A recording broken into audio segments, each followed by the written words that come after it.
Welcome to my channel गतिक education. Please इसको like करें और सब्सक्राइब करें और शेयर करें। मैं सदियों से तुम्हारा इंतजार कर रहा हूँ। आओ रत्ना, देखो मुझे इतना इंतजार करवाना चोख्य नहीं है। आओ रत्ना, आओ। देखो महल के अंदर तुम्हारा सिंध इस वीराने में कब से तुम्हारी कदमों की आहट लिए बैठा है।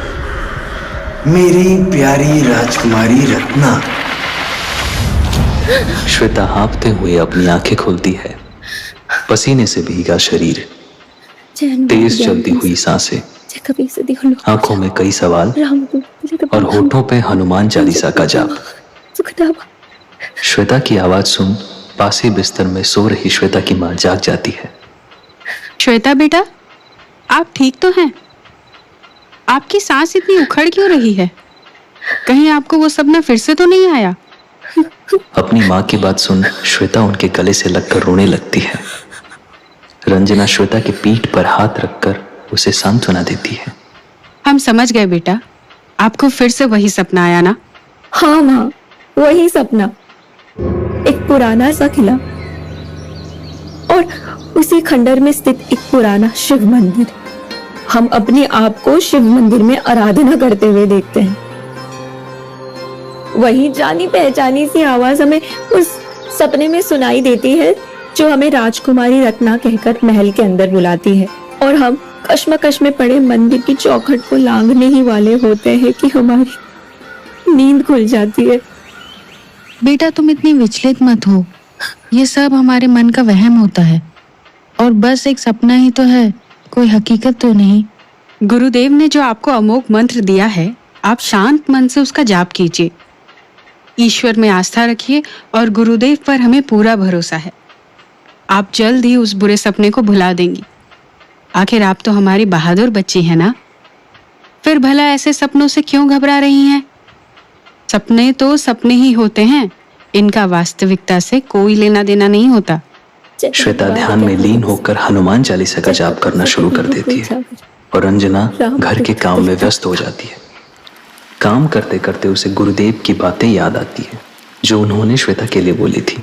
श्वेता की कुंडली में साफ दिख रहा है कि इसका 16वां साल बेहद कष्टकारी रहेगा। इसके किसी मानसिक रोग से ग्रस्त होने की आशंका है। मेरे अनुमान से ये सपना तब से आना प्रारंभ हुआ है जब से श्वेता राज परिवार के किले में सैर करके आई है। तब से ये सपना उसे नित्य दिन दिखने लगा है। जी, आपने सही अनुमान लगाया है गुरुदेव। या तो ये इसके विचारधारा का अंश है या फिर क्या गुरुदेव? हो सकता है कि इस स्वप्न से उसके पिछले जन्म का कोई संबंध है। इसके पीछे कोई राज है जिसे अब श्वेता को उजागर करना होगा। हम श्वेता के लिए एक मंत्र दे रहे हैं। इसका जाप करने से उसकी पीड़ा कम हो जाएगी। माँ, हम तैयार हो गए हैं, नाश्ता लगा दीजिए। ठीक है बेटा, भाई और पापा को भी बुला लो। डाइनिंग टेबल पे पूरा परिवार एक साथ नाश्ता कर रहा था। तुमने कुछ सोचा है? तुम्हें कौन से कॉलेज में एडमिशन चाहिए? हाँ पापा, मैंने सिटी कॉलेज के आर्किटेक्चरल कोर्सेज के बारे में पढ़ा है। इनफैक्ट मैंने एक कोर्स का एप्लीकेशन भी भर दिया है। ये तो बहुत अच्छी बात है कि तुम्हें अपना मनचाहा कोर्स भी मिल गया। पापा, आप मुझे इतना भी सर पे मत चढ़ाइए। बस भगवान से प्रार्थना कीजिए कि मुझे एडमिशन मिल जाए। हर्ष, चलो तुम भी फटाफट नाश्ता खत्म करो, स्कूल की बस आती होगी। आप ये सब बातें बाद में कीजिएगा, पहले सब नाश्ता कर लीजिए। अपने कमरे में वापस जाकर श्वेता कुछ किताबें पढ़ने लगती है। उसे शुरू से ही पुरानी इमारतें देखना, उनकी संरचना की स्टडी करने का शौक है। वो एक अच्छी आर्किटेक्ट बनना चाहती है। तभी उसे किताब में से एक किले का नक्शा दिखाई पड़ता है। वो नक्शा रुद्रगढ़ का है जो कि यहाँ से करीब 100 किलोमीटर दूर है। श्वेता इस किले की तस्वीरें देखकर उनमें खो सी जाती है। उसे इस किले से कुछ अलग ही खिंचाव महसूस होता है। वो किले के संपर्क में आगे बढ़ ही रही होती है कि रंजना उसे आवाज देती है, श्वेता बेटा।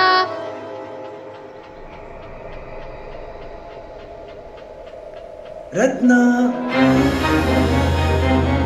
राजकुमारी रत्ना, हमें पता था आप हमें ढूंढ लेंगी।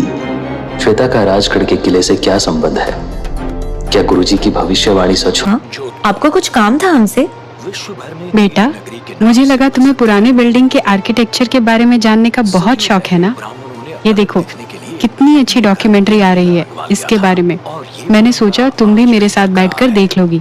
हाँ माँ, ये तो काफी इंटरेस्टिंग लग रहा है। दोनों माँ बेटी बैठकर वो डॉक्यूमेंट्री देखने लगे। तभी श्वेता को कुछ याद आया। माँ, याद है हम लोग 2 साल पहले उस किले पे घूमने गए थे? कितनी सुंदर जगह थी ना वो। रंजना 2 पल के लिए शांत होती है। उसे घबराहट सी महसूस होने लगती है। क्या हुआ माँ? आपकी तबीयत कुछ ठीक नहीं लग रही। हाँ, वो अजीब सी उलझन हो रही है। थोड़ा बाहर चल के सैर कर लें तो मन थोड़ा हल्का हो जाएगा। मेरे ख्याल में हमें मार्केट चलना चाहिए। घर का कुछ सामान ले लेंगे और आपकी कॉलेज जाने के लिए भी तो कुछ चीजें चाहिए होंगी ना। ठीक है, हम अभी तैयार होके आते हैं। मार्केट से आते वक्त काफी शाम हो चुकी होती है। रंजना बार बार अपनी घड़ी देख रही होती है। अरे भैया, थोड़ी जल्दी ऑटो चलाइए ना, हमें जल्दी घर पहुंचना है।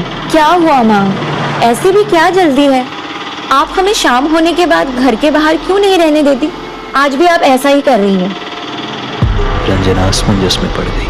अब इसे कैसे बताऊं कि गुरुजी ने हमें हमेशा 7 बजे से पहले ही घर पहुंचने का निर्देश दिया है। शाम 7 बजे के बाद वो आत्मा इसके ऊपर अपना प्रभाव दिखा सकती है।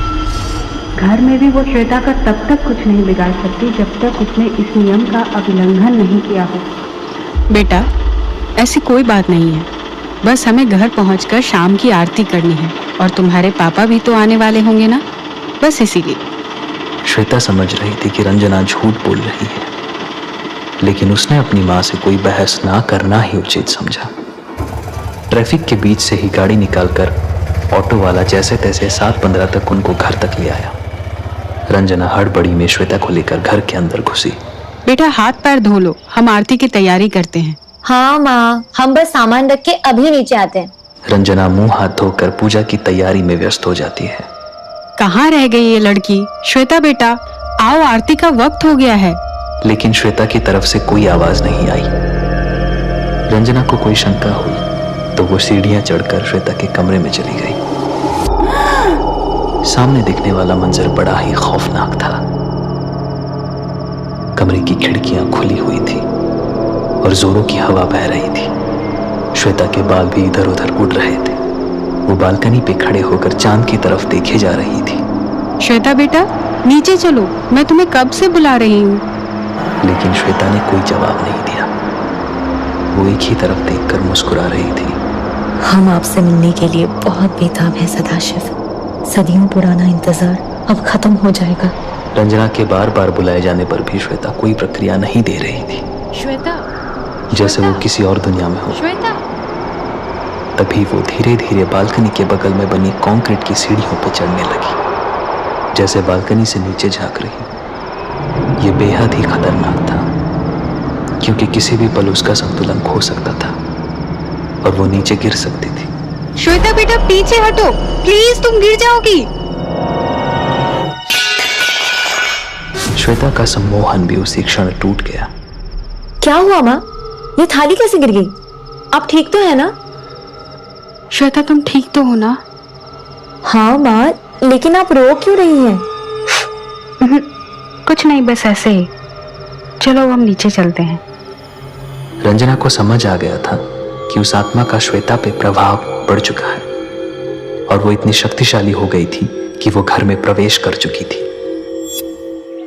वो आज भी उस दिन को कोसती है जब वो और उसका सारा परिवार राज परिवार के किले घूमने गए थे। उस दिन श्वेता का 16वां जन्मदिन था और रंजना ने पूरी परिवार के लिए एक छोटी सी पिकनिक प्लान की थी। लेकिन यह कोई नहीं जानता था कि उस दिन के बाद से ही श्वेता की जिंदगी पूरी तरह बदलने वाली है। वो देखिए, किला।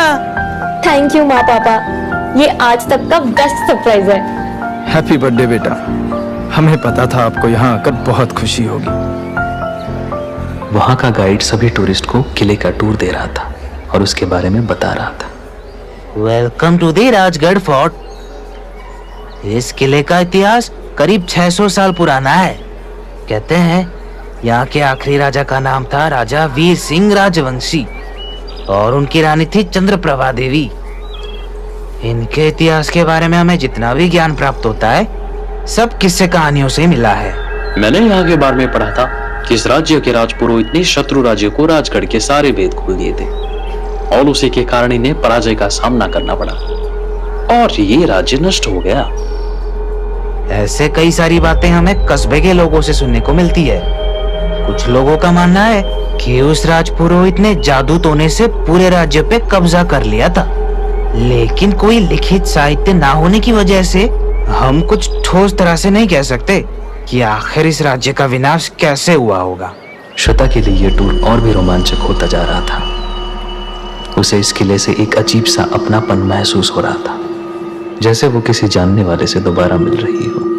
एक्सक्यूज मी, हम लोग यहाँ नहीं जाएंगे? श्वेता एक बड़े से बंद दरवाजे की तरफ इशारा कर रही थी। नहीं, हम वहाँ नहीं जा सकते। लेकिन क्यों?